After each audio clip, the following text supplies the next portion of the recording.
गुजरात यात्रा पर हैं और आपको लगातार हम वीडियोस बना के भी भेज रहे हैं, यहाँ से दर्शकों को दिखा रहे हैं। लोग कहते हैं कि गौपालन करना बड़ा संभव नहीं है शहरों में खासकर, और लेकिन अगर आज हम अहमदाबाद और गुजरात में हैं तो आप देखेंगे यहाँ पर बड़ी बड़ी इमारतें हैं, कंक्रीट के जंगल के बीचों बीच आज हम आपको एक ऐसी कहानी दिखाने जा रहे हैं। अगर आप उसको देखेंगे तो वाकई आप उस जो भावुकता है उससे भर जाएंगे और आप जान पाएंगे कि कैसे कैसे देश में गौभक्त पड़े हैं।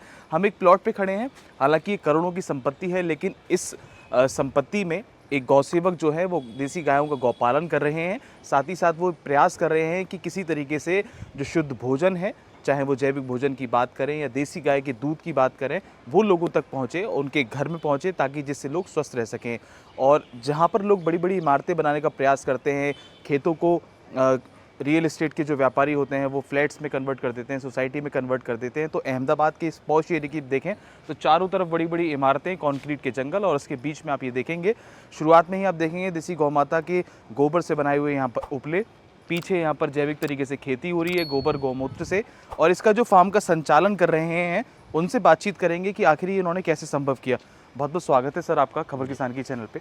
अपना परिचय दें, अपने बारे में बताएं, आपका नाम। और मेरा नाम जयवीर सिंह वाघेला है जी, और इस फार्म का जो संचालन है वो मैं करता हूँ। हमारे मित्र हैं, डायमंड्स के मर्चेंट हैं, रोहित भाई वसानी करके हैं, तो ये इन्हीं का फार्म है और ये सब गौशाला है, उसका संचालन जो है मैं कर रहा हूँ जी। यहाँ पे लगभग कितने वर्षों से यहाँ पर ये गायों का काम किया जा रहा है? काफ़ी टाइम हो गया। इससे पहले दूसरी भी एक जगह उन्हीं की थी और यहाँ पे शिफ्ट हुए अभी कुछ 4-5 साल हो गए हैं जी। तो शहरों में गौपालन करना कितना मुश्किल होता है? क्योंकि हम देखते थे कि पहले जब शहर पूरी तरीके से डेवलप नहीं हुए थे तो वहाँ पर छोटी छोटी डेयरियाँ होती थी, लेकिन जैसे जैसे डेवलपमेंट बढ़ा, विकास की ओर हम लोग बढ़े, तो डेयरियों को गाँव की ओर शिफ्ट कर दिया, रूरल एरिया में शिफ्ट कर दिया। लेकिन आज आप यहाँ पर सर्वाइव कर रहे हैं, तो क्या क्या चैलेंजेस आपके सामने आते हैं? जी, बहुत सारी दिक्कतें वैसे आती है, पर एक सोच का बात है। अगर हम सोच के कर रहे हैं कि हमको ये करना है जी, जब जब करना है तो फिर कोई दिक्कतें बाधाएं जो है वो बात की बात है, वो हो जाता है छोटा जो भी करना है आपको जी। तो। और यहाँ पे तकरीबन 1000 वार का प्लॉट है, तो उसके अंदर जो हम लोगों ने सोचा था कि भी कुछ गाय की सेवा अच्छे से होगी, दूसरा घर के लिए गोबर गौमूत्र से बनी हुई जो खाद से तैयार होने वाले जो वेजिटेबल्स वगैरह होंगे ऑर्गेनिक जी, तो वो घर के अंदर यूज़ होंगे, तो वो सारा जो है हम अपने प्रोग्राम के हिसाब से मेंटेन कर रहे हैं। आप जो देख रहे हैं यहाँ पे सारे जी, ये सारे वेजिटेबल्स हैं अलग अलग। और अगर बात करें शहरों के बीच बीच में ये जो जगह है, इसकी करोड़ों की संपत्ति है ये, तो यहाँ पर आपने कभी ये नहीं सोचा कि यहाँ पर भी बड़े बड़े बंगलो बना दिए जाएं या बड़े बड़े फ्लैट्स बना दिए जाएं? जी, सोच तो ऐसा है कि मैंने जैसे अब बताया आपको कि भी एक सोच का बात है जी, कि पैसा है, अब अच्छे से यूज़ नहीं होगा जब, तो कोई उसकी बात रहती नहीं है। हमारा ये सोच है अगर कि भाई गाय की अच्छी से सेवा हो तो वो सबसे बड़ी बात है। पैसा कमाना आसान है, वो हो जाता है। अच्छा, कल हम गुजरात में थे, अहमदाबाद में एक बड़े व्यापारी जी हैं, उनके यहाँ बैठे थे, तो उन्होंने बताया कि म्यूनसिपल कॉरपोरेशन जो है वो बड़ी दिक्कतें कर रही है, लोगों को घर में गाय नहीं रखने दे रही, गौवंश नहीं रखने दे रही, और वहाँ से वो उठा के लेके उन पर चालान करके गए। तो ये क्या चल रहा है सिस्टम यहाँ पर, या कुछ नया रूल्स रेगुलेशन लागू हुआ है? एक्चुअली अहमदाबाद के अंदर रूल्स एंड रेगुलेशन जो है वो लागू हो चुका है और इसमें इशू अलग थे। इशू ये था कि रास्ते पे होने वाली चलने वाली जो गाय थी, क्योंकि लोग क्या करते थे, पशुपालन करते थे, फिर चारा नहीं खिलाते हैं, बहुत सारे लोग थे ऐसे, तो फिर चारा नहीं खिलाते, उसको दोहन करने के बाद छोड़ देते थे जी। तो गाय अपने हिसाब से घूमती रहती है, चरती रहती है, खेत में परेशानी करेगी, फसल खराब करेगी, या एक्सीडेंट्स हो जाएंगे। तो उस हिसाब से इन लोगों ने क्या किया कि भाई रास्ते में कहीं गाय होनी नहीं चाहिए और रूल्स एंड रेगुलेशन के वो खिलाफ होगा। इन लोगों ने आइडेंटिटी टैग्स बनाए हैं, सब गाय के कान में जो हम देख रहे हैं यहाँ पर पीले पीले जो टैग लग रहे हैं, वो कॉर्पोरेशन के ही है। अच्छा, तो कॉर्पोरेशन से हमको परमिशन लेनी है जी कि ये जो गाय है हम यहाँ पे पालन अहमदाबाद में कर रहे हैं और हमको वो सौगंधनामा देना है कि हम कहीं छोड़ेंगे नहीं जी। वैसे हम नहीं छोड़ते हैं, पर जो लोग छोड़ रहे हैं इसकी वजह से सारा जो है वो कायदा बना हुआ है, वो सबके लिए ठीक ही है जी। हमको हमारे पास सफिशिएंट जगह है, हम यहाँ पे कुछ 25-30 गौवंश हैं, तो उसको हमको चलाने के लिए बहुत इजीली मेंटेन हम लोग कर पा रहे हैं जी। अगर हम देखें तो अब पितृपक्ष चल रहे हैं और मैं देख रहा था सुबह से हम यहाँ बैठे हुए थे भरत भैया के साथ में, तो यहाँ पर तमाम जो लोग हैं वो पितृपक्ष जो श्राद्ध में हम लोग खाना निकालते हैं गाय के नाम का वो देने आ रहे हैं। लेकिन अगर बड़े बड़े शहरों की बात करें, जैसे कि हमारे सनातन धर्म में था कि पहले रोटी गाय की दूसरी कुत्ते की, ये सही परंपरा थी। लेकिन अब देखा जाए कुत्ते तो घर में हैं लेकिन आसपास गाय नहीं है, तो वो यहाँ पर कैसे संभव हो पा रहा है? क्या लोग खुश होते हैं अगर देखते हैं यहाँ पर आके? तो बिल्कुल खुश होते हैं। यहाँ पे एक्चुअली बहुत बड़े जो बिल्डिंग्स है, बंगलोज हैं जो हैं, तो इन लोगों को कुछ कुछ ऐसे हैं कि गाय क्या है उनको मालूम ही नहीं है जी। तो वो लोग यहाँ पे आते हैं, समय बिताते हैं। जैसे अभी आपने बताया श्राद्ध पक्ष चल रहा है, तो उस हिसाब से इन लोग इनको जो गाय माता को भोग लगाना है तो वो बारी बारी आ रहे हैं जी पूरा। और डेली जो आप बता रहे हैं कि जो पहले रखी जाती थी कुत्ते के लिए या गाय के लिए, जो रोटी पहली रोटी जो बनती थी जी, दूसरी रोटी जो बनती थी जी, तो ये लोग खुद से आके यहाँ पे खिला रहे हैं गाय।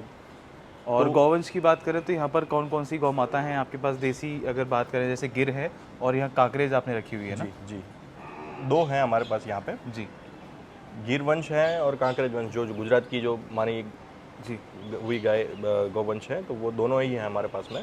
और सारी जो नस्लें हैं वो ओल्ड पेडिग्री हैं, मतलब जो सालों से रजवाड़ों के पास से जो मेंटेन की हुई थी, गोत्र होते हैं गोत्र के हिसाब से जो है।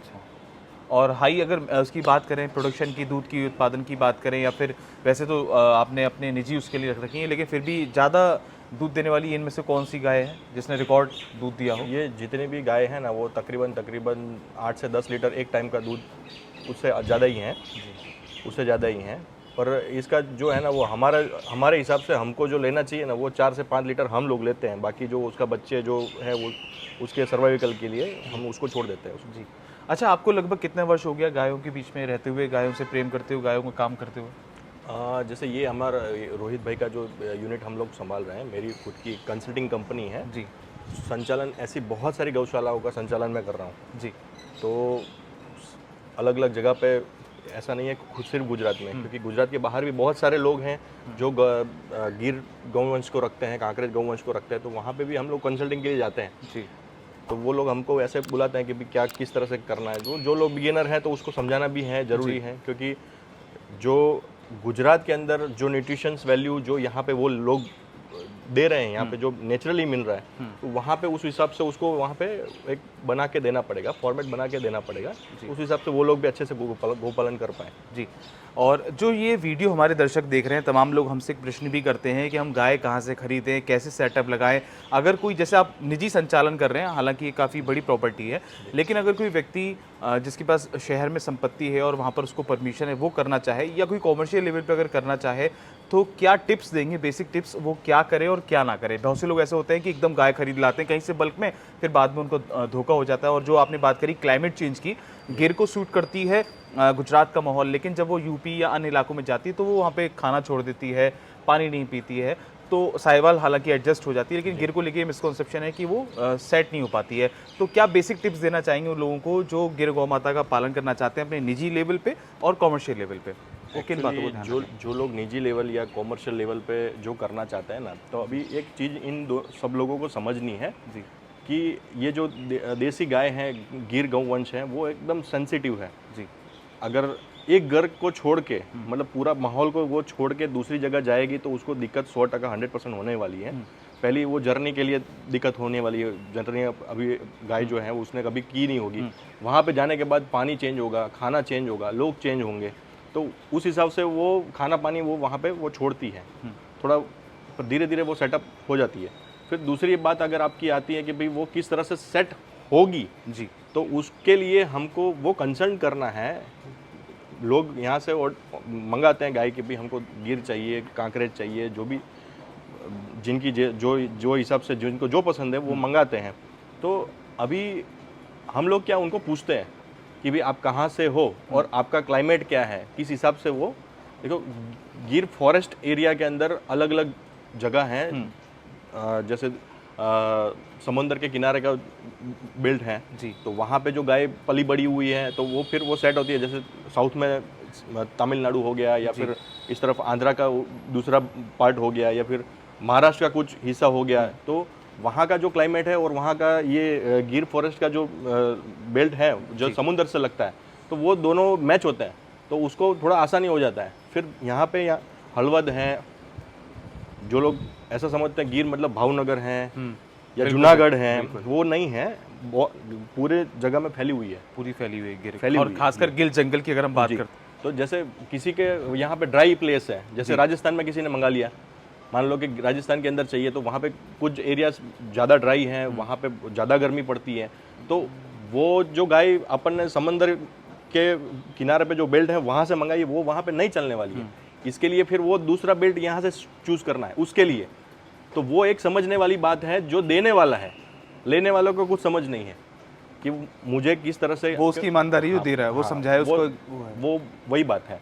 तो उसके लिए वो थोड़ा चीज़ समझना है। दूसरी बात ये होती है कि अगर कॉमर्शियली आदमी कुछ करना चाहता है, गाय कहाँ से ले, कैसे ले, तो इसके लिए हम लोग हेल्प करते हैं उसके। हमारी कंपनी है हेतल कैटल ट्रेडिंग करके कंपनी है, तो वो हम लोगों जो बिगिनर हैं उन लोगों को हेल्प करते हैं, जो प्रोजेक्ट करना चाहते हैं उसको हेल्प करते हैं जी।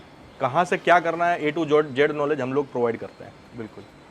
तो तमाम जो दर्शक हैं, अक्सर हमारे पास फ़ोन भी आते हैं कि हम अपनी गाय कहाँ से खरीदें, अंकित जी हमको बताइए। तो हम इस वीडियो के माध्यम से आपकी इस कंपनी के डिटेल जो है वो डिस्क्रिप्शन में मेंशन कर देंगे, और कोशिश करेंगे कि जो तमाम ऐसे लोग हैं जो गौ पालन करना चाहते हैं लेकिन कर नहीं पा रहे हैं, तो उनकी समस्या का समाधान हो और वो भी गौ माता की सेवा कर पाएँ।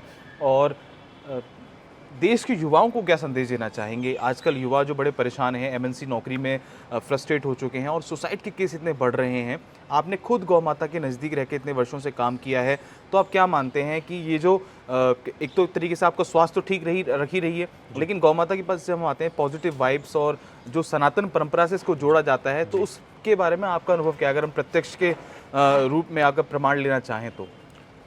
मुझे ऐसा लग रहा है कि ये जो बिजनेस के तरीके से अगर देखा जाए, कॉमर्शियली अगर देखा जाए, तो ये सेल्फ एम्प्लॉयमेंट क्रिएट कर सकता है जी। और आप गाय को पालन करके जी जो है गाय को पालन करके बहुत, जो हम लोग जॉब करके, मेरे पास बहुत सारे एग्जांपल है और मैंने बहुत सारे लोगों की ऐसे कंसल्टिंग की हुई है, उसमें से कुछ आईटी से भी हैं, जो पढ़े लिखे लोग हैं, जो जॉब कर रहे हैं, उनसे भी परेशान है, जॉब से भी परेशान है, तो उन लोगों ने भी एक्सेप्ट किया है, अभी वो लोग कर रहे हैं और उनको मालूम है कि किसी जो प्रोफेशनल्स हैं उन लोगों का सहारा लेके इसको किया जा सकता है। जब उनके पास नॉलेज नहीं है, वो लोग जानते हैं कि उसको किसी को हायर करें तो इसको इनकम में जनरेट किया जा सकता है। और मैं बहुत समय से लोगों को समझा रहा हूँ कि भाई हाँ ऐसा, क्योंकि मेरे खुद के अनुभव ऐसे हैं कि भाई ये जो है आप खुद से क्रिएट कीजिए, आपको किसी नौकरी की ज़रूरत नहीं है। आप 10 गाय से शुरुआत कीजिए, तो कम से कम आपको जितनी इनकम कमानी है, महीने के 35-40 हज़ार रुपये कहीं नहीं गए, तो आप खुद से मेहनत कीजिए, खुद काम कीजिए, तो इसमें आराम से गौ माता को हम पालन करने का जरूरत नहीं, गौ माता हमको पालन करेगी जी। वो मैं श्योर हूँ इस बात को लेके, पर उसका एक कैलकुलेशन है, वो आपको समझना है जी। और मैं बताऊंगा कि जो भी करना चाहता है, तो आप आए, आपके माध्यम से आए हमारे पास में, हमको आपको उसको कैलकुलेशन समझाएंगे, तो उस हिसाब से जी उसको फॉलो करें। बिल्कुल। तो आशा करते हैं ये वीडियो हमारे दर्शकों को ज़रूर पसंद आएगी, और वो भी अगर गौ माता की सेवा करना चाहते हैं, कॉमर्शियल लेवल पे करना चाहते हैं, इसके साथ में अगर बिज़नेस अपॉर्चुनिटीज़ देखते हैं, तो उनको ये वीडियो ज़रूर पसंद आएगी। और ये वीडियो दिखाने का मकसद ये था, खासकर उन लोगों को जो लोग ये कहते हैं कि गौ पालन करना संभव नहीं है, ना तो गाँव में ना शहर में। और आपने देखा कि तमाम यहाँ पर बड़ी बड़ी इमारतों के बीच में यहाँ पर गौ पालन हो रहा है और देसी पद्धति से यहाँ पर खेती हो रही है, और विदाउट केमिकल इस्तेमाल करके यहाँ पर खेती के साथ साथ गौपालन भी हो रहा है। ऐसी तमाम वीडियोस के लिए हमारे साथ बने रहें, देखते रहें खबर किसान की। धन्यवाद। जय गौ माता, जय गोपाल।